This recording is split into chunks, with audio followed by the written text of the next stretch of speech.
You know, one of the most dangerous things about Donald Trump is that he always capitalizes on a small hint of truth, and he will take that small hint of truth and he will bend it and twist it to his advantage. And what I mean by that is if you take a look at the way he talks about fake news and has from day one, yes, there is fake news out there. There's a whole lot of misinformation and disinformation floating around. Donald Trump takes that little kernel of truth and he capitalizes on it and uses it to his advantage. So he takes the term fake news and applies it to any criticism that comes his way. Anyone that speaks ill of him is fake news. Anyone who questions him is fake news. Anyone who asks the tough questions is fake news. And if he demonizes it enough, then his followers won't question anything they read or hear about him. And this is classic cult leader behavior. Any cult leader will always start off by demonizing the press and demonizing anyone that speaks ill against them. And that way, when something is said, they can say, see, I told you there's fake news out there. So he does understand how to capitalize off that truth and spin it in his favor. But ask yourself this question. When have you ever heard Donald Trump honestly take constructive criticism?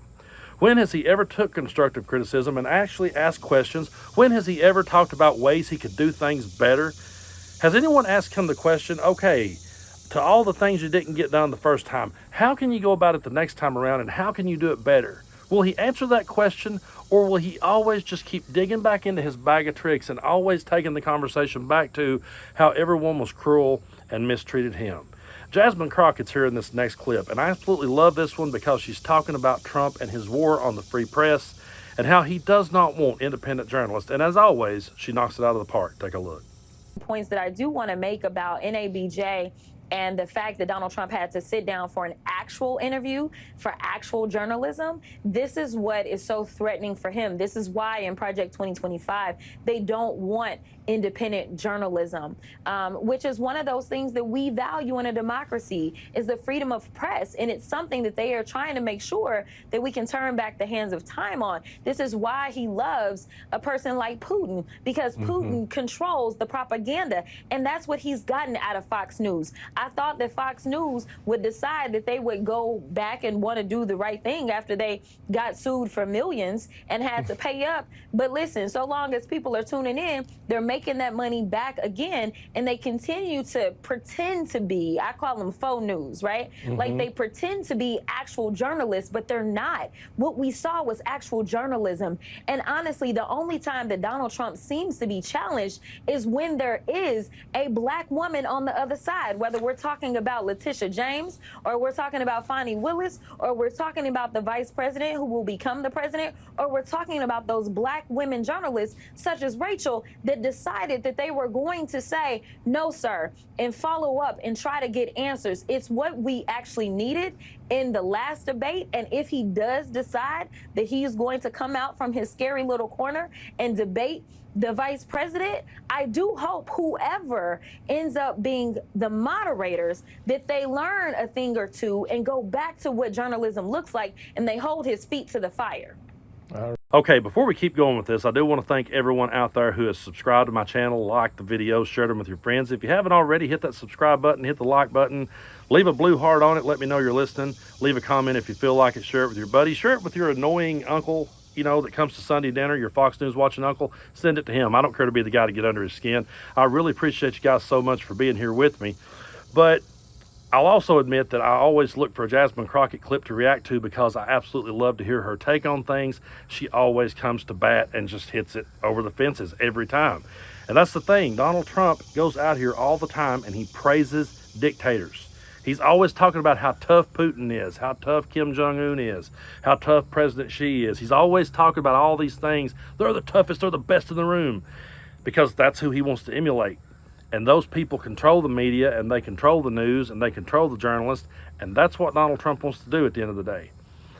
He wants to be the one in control, and so if he starts off by demonizing the press and demonizing the news and demonizing journalists, then he can weed out the ones he don't like, save the ones that will sing his praises, and then act as though he's on the side of the First Amendment. He's not. Don't let him fool you. People like Donald Trump and Elon Musk, they are not champions for the First Amendment. They're everything that's wrong with it. They're using it to the worst of advantages. They're using it for the worst of reasons, and they're manipulating it for what it really means. They have manipulated it so bad. You got people like Elon Musk out there saying he's a champion of free speech and he bought Twitter to save it and protect it. No, he didn't, because nowhere in the Constitution does it say that a platform has to keep you on it. Nowhere does it say that a platform has to allow you to spew your hate speech. It just simply says that you have freedom of speech. In other words, you're not going to go to jail for speaking out. That's what the First Amendment's about. What Elon Musk does is he takes that and he bastardizes it to his advantage to say, I'm a champion for free speech.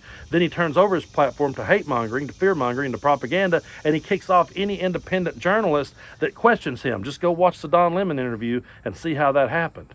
And Trump did the same thing when he sat down with black journalists. And listen to this next clip. Listen to this question. They ask him, how are you going to bring us together? We're so divided. How are you going to bring us together? Does he answer the question? No. He just plays one of his same old hits, folks. Here it is. I think, and I heard you got very good ratings on that. Well, you told me it was the longest one of your life, so we had a good discussion. Look, I want to talk about why you're here today. I mean, it is not lost on us how divided we are as a country. And as you were coming today, we really got to see that we are divided along the lines of race, along the lines of gender. And there is this question of, in this moment where we are, why come here? What is your message today?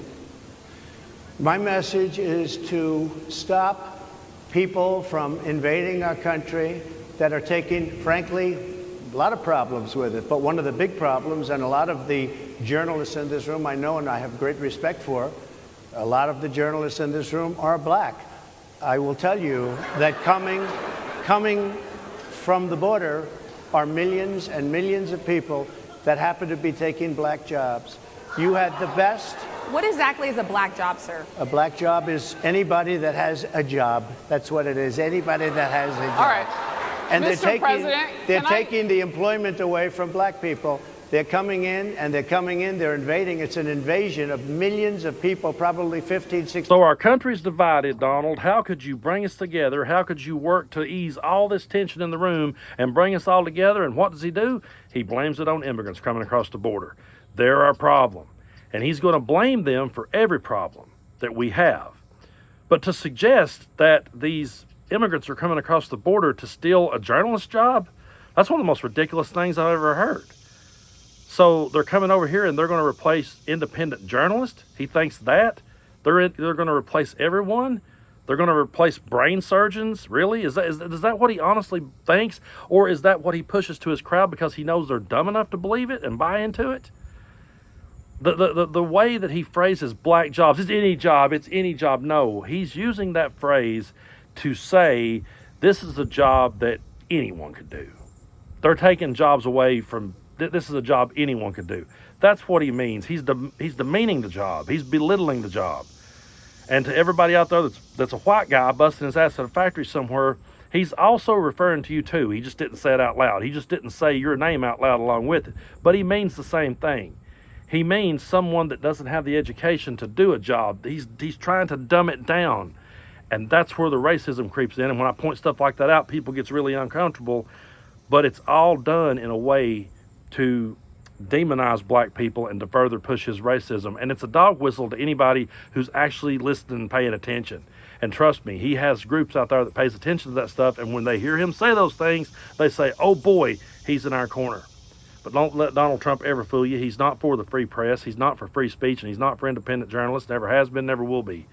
He is always going to view us as the enemy because we call it out. He does not want to sit across from someone that calls it out. He wants to sit across from someone who will throw him some softballs, who will sit there and praise him, who will tell him he's doing a great job, and who will never push back and ask him the tough questions.